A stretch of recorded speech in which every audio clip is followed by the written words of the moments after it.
Good afternoon, everyone. I would like to welcome you all to the District's Changing Recycling Requirements webinar. We're really at a time of exciting growth for recycling in the district, and today we're going to go over three key changing requirements that will be effective next January. Thank you for taking the time to join us today.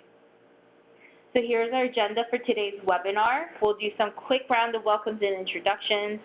We'll go over current recycling requirements and discuss new upcoming requirements that will be effective in January 1, 2018. We'll review how this change may impact your stakeholders and also provide some time for feedback in terms of what resources may be most helpful to transition to this new recycling list. I also have a colleague who will be joining me today from DOE to give an overview of the electronics recycling program. Quickly, some housekeeping information. Today's webinar will be recorded and available online. We will be emailing everyone with resources that are mentioned on the deck today, as well as the slide deck. And if you have questions or feedback, we have ample time to discuss and go over any questions you might have. So you can either use the chat function on the right, or you can use your raise your hand function, and I can unmute you. And I expect this to be a fairly small group, so we can probably just unmute the whole group when we're ready for the question.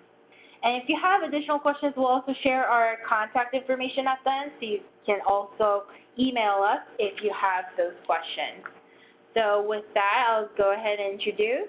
We have two speakers today. My name is Helen Lee. I am a program analyst at the Office of Waste Diversion at the Department of Public Works. I'm in charge of a lot of work focused on education and outreach for recycling here in the district. I also have Daniel Ankojo from DOE, Department of Energy and Environment at the Urban Sustainability Administration, who will be speaking on electronics recycling. So with that, we'll go ahead and get started.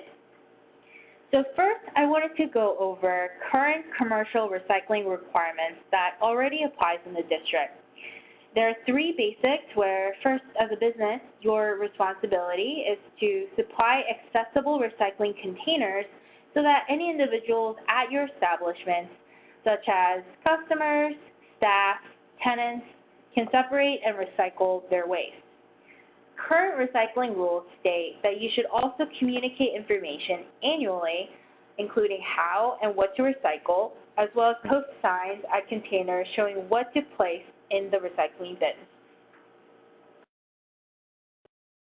As a commercial property owner, currently it is required to separate and recycle paper, paperboard, cardboard, metal, glass, and plastics that are narrow-necked plastic bottles. The new requirement that will be effective in January 1, 2018 is a change in what is required to be recycled in the district. This past December, the Mayor's List of Recyclables and Compostables was published, where for the first time in the district, it provides a single comprehensive list of recyclables. So in a lot of cases right now, what you can recycle depends on where you are. What you can recycle at work, at home, at school, or a business can be different where you go. Now, there will be one defined list of recyclables that all district properties will be required to follow for both the commercial and the residential sector. So what's really exciting is not only will this list make it easier for everyone to recycle in the district because it harmonizes across the board of where you are, but what you can recycle is growing and expanding to help the district become a cleaner, greener city. And officially, this new recycling list will go into effect January 1, 2018, and until then, existing requirements will remain in effect in terms of what's considered recyclable. If you'd like to make the switch early on, that's totally okay, and we want to provide ample time for stakeholders to know about this new list and transition if necessary. So this new recycling list, or the Mayor's List, was created by conducting a survey of the recycling facilities in the region, where we asked them for over 70 different product types which materials they would accept for recycling, accept but do not want, or reject. And what was added on this recycling list were the materials that the majority accepted and what was removed were those that the material recovery facilities or the recycling facilities did not want. In addition to the materials that are currently required to be recycled, including paper, paperboard, cardboard, metal, plastics, and glass, like we just talked about, there are new additions to this list that we'll be diving into. Again, these materials that are now added will be recyclable starting January 1, but please feel free to start early if you would like to. Now, items that have been added in this list are materials like paper and plastic food service items. This includes pizza boxes, paper coffee cups, paper and plastic plates, bowls, and clamshells.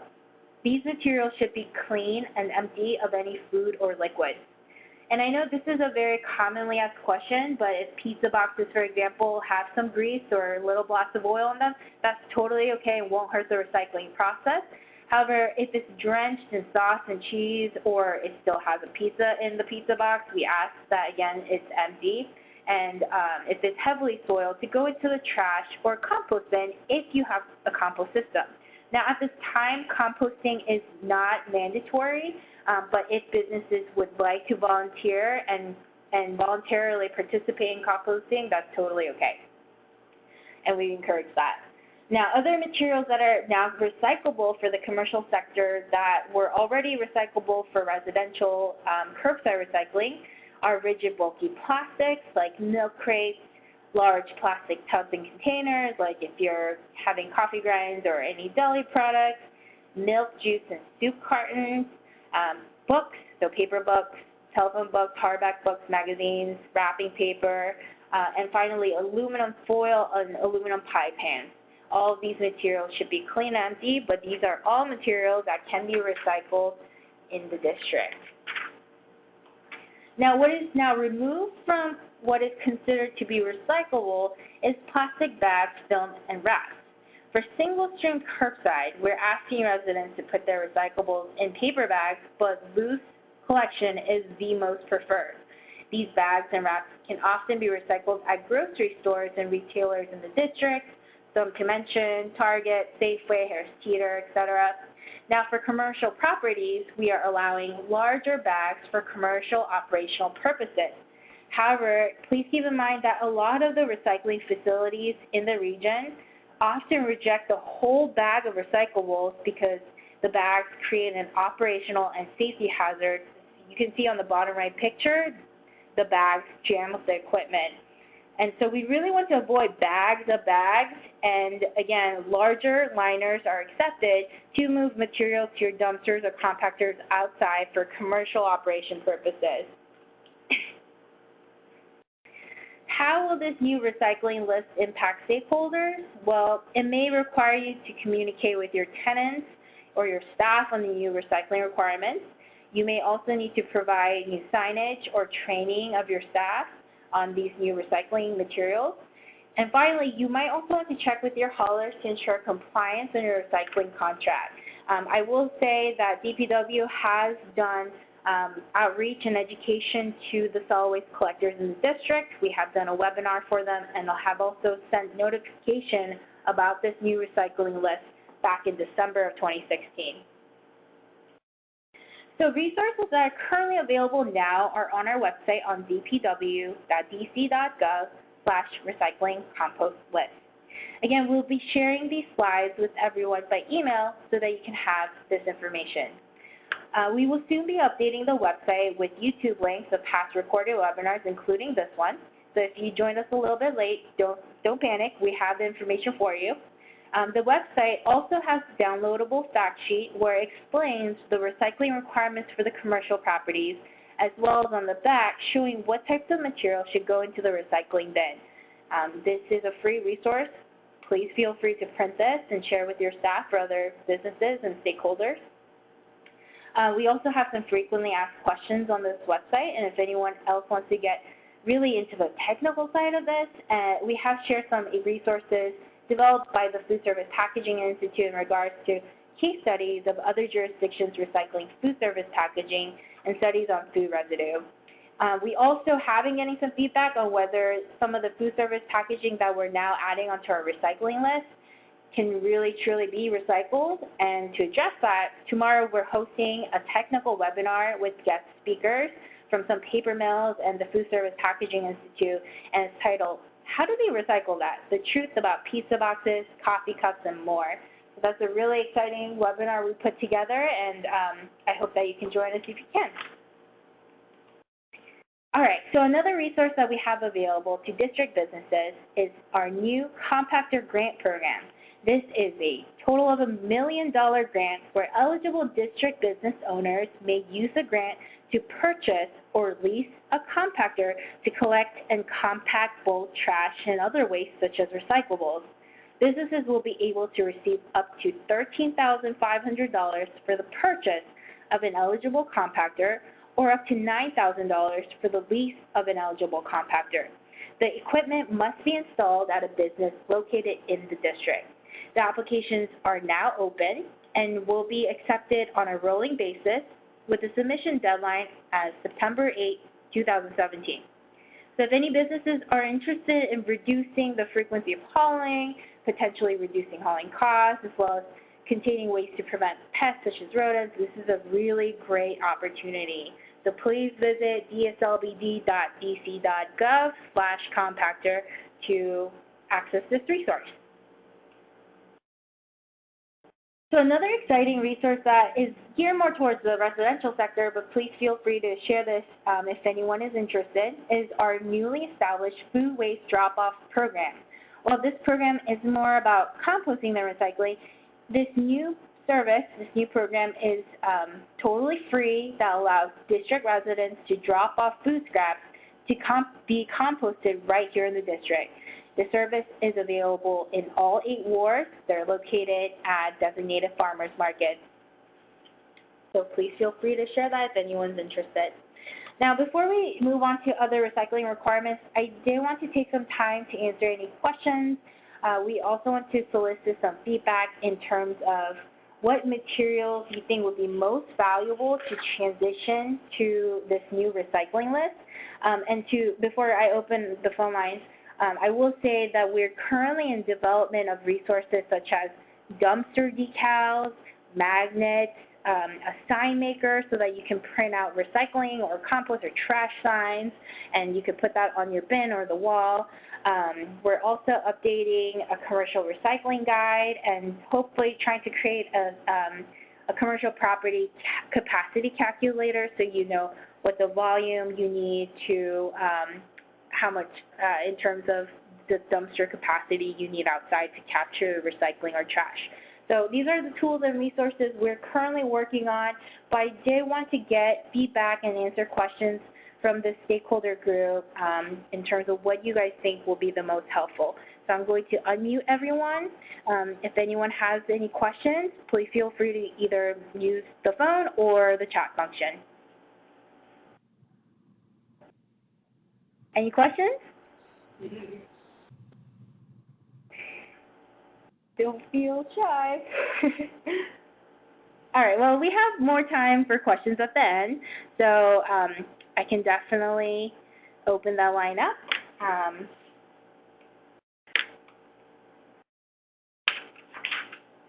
But we are also in the process of emailing and sending out notification to commercial stakeholders in the fall, again, of this change, and a new website where a lot of this information and tools and resources will be available. Okay, so we talked about the recycling and how to discard the materials after they have been generated by the consumer. Now I want to share with you all what the district is requiring for food and beverage establishments on what food serviceware they're compliant to source and procure for customer use. So this is the food service packaging requirements. I'm speaking on behalf of Lillian Power from the Department of Energy and Environment.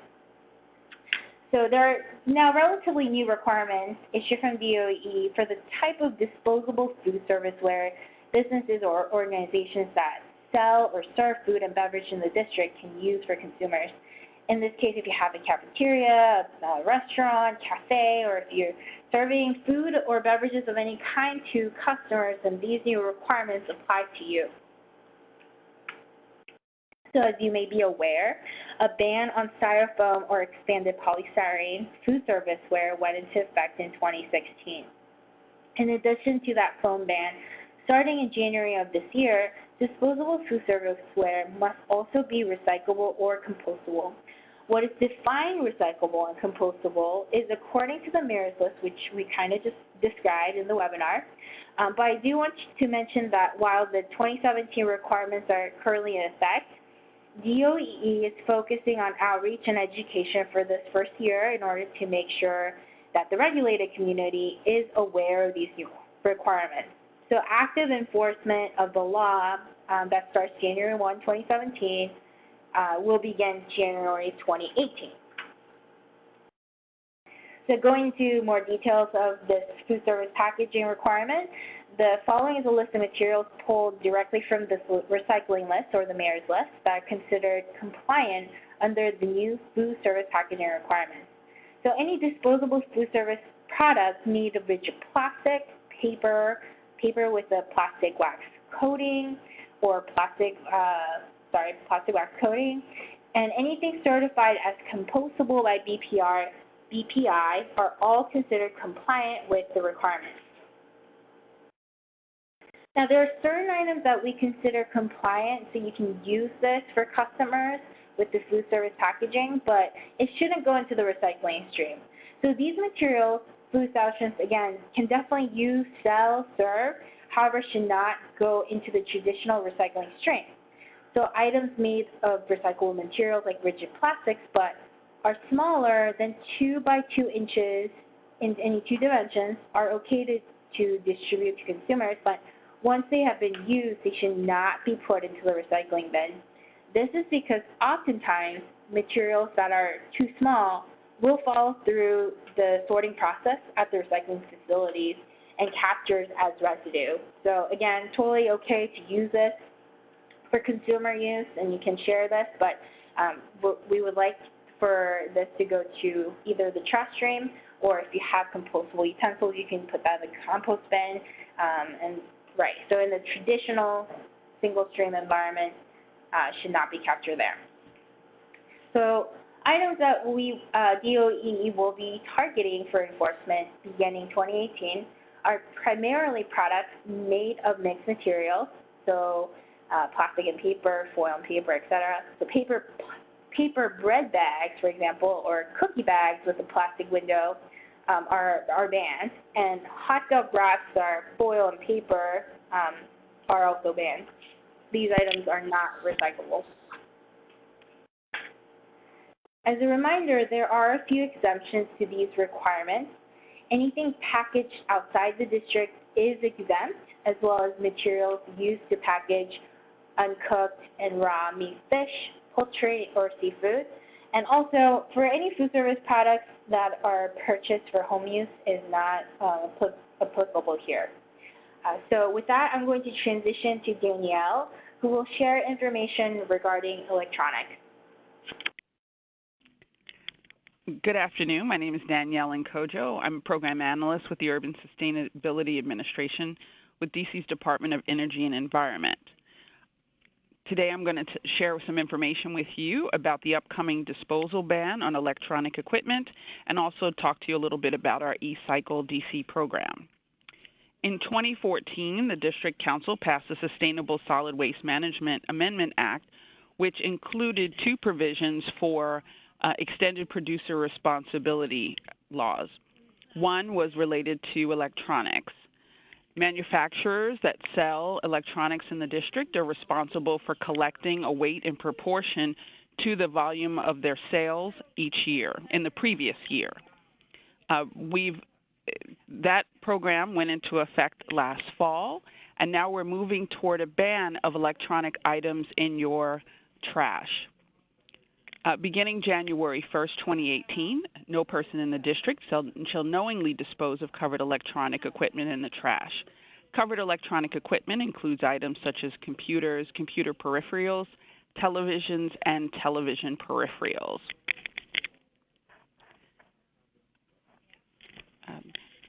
As the managers or point of contacts with local business improvement districts, your obligation or the best way to support this program would be to inform local tenants and businesses in your districts of the upcoming ban. And for local property managers, I know sometimes there's a challenge with items, particularly large television sets that are abandoned in your areas. Those items, if they're collected by the building management or by facilities management, they are responsible for recycling those properly. On our website are a list of recycling options, which include, among other things, drop-off at our Fort Totten site here in the district. And then there are also some other large retailers here, such as Staples or Best Buy, that will take items back in person.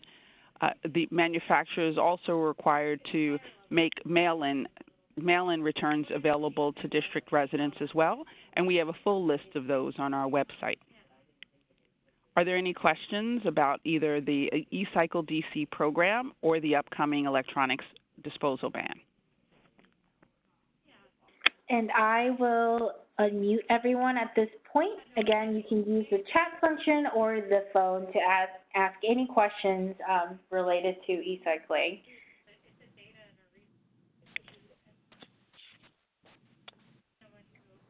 No, I have a question. Oh, yes, please. Where exactly are we supposed to dispose of, like, computer products or peripherals? Where will we take those? We take them to the transfer station? So yes, you can take them to the Fort Totten transfer station. If they're in decent working order, they can also be donated. Goodwill has a program with Dell here in the district, and in some other surrounding jurisdictions, where they will take back computer equipment. You can also return those. My understanding is Best Buy and Staples have a take-back program. Okay, and I'll also add on to that. I'll also add on to Danielle that there are also electronic waste recycling businesses in the DMV area. And oftentimes, those businesses also could provide rebates in terms of when you recycle electronics with them. So that is also another opportunity if you're maybe a commercial office building and have a lot of electronic equipment and you want to think about disposal options. Thank you. Before I go to another question, I do want to review the timeline of this. So we mentioned that the mayor's list was issued back in 2016 in December, and we notified all the recycling facilities, the haulers, and trade associations. I believe we also notified the Bids Council as well at that point. Now we're in this phase where we're notifying individual district businesses. We're doing a series of stakeholder engagement and meetings. We're conducting webinars and doing outreach. And again, we're developing these tools and resources so that businesses and residents can successfully transition to this list. So in a few months, we're going to be publishing a lot of these outreach tools on our website, and so that businesses can use them. And January 1, 2018 is when all of these requirements will go into effect. Again, we talked about the food service packaging requirement, the eCycle DC, and that disposal ban for electronics, and the mayor's list of recyclables, where all properties in the district will be required and must source separate these recyclables according to this new recycling list. So this is our contact information. I again want to open it up to further questions and any feedback in terms of what you think would be most helpful and valuable to this transition. Will the slides from this webinar, will they be available online right after this or soon? Yes, I will be emailing everyone that have registered for this webinar today with the slide deck, some fact sheets that we have developed, and also, again, we have recorded this webinar today, so we're going to be putting that, uploading that on YouTube pretty soon, so we'll follow up with you. Okay, great.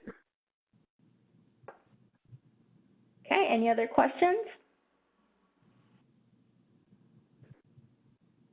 All right, well, if you think of another question related to recycling or food service packaging or electronics, our contact is up on the screen, but again, I will follow up with everyone over email so you have all this information.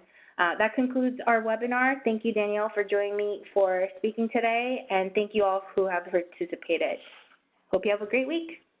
All right, thank you. Thank you.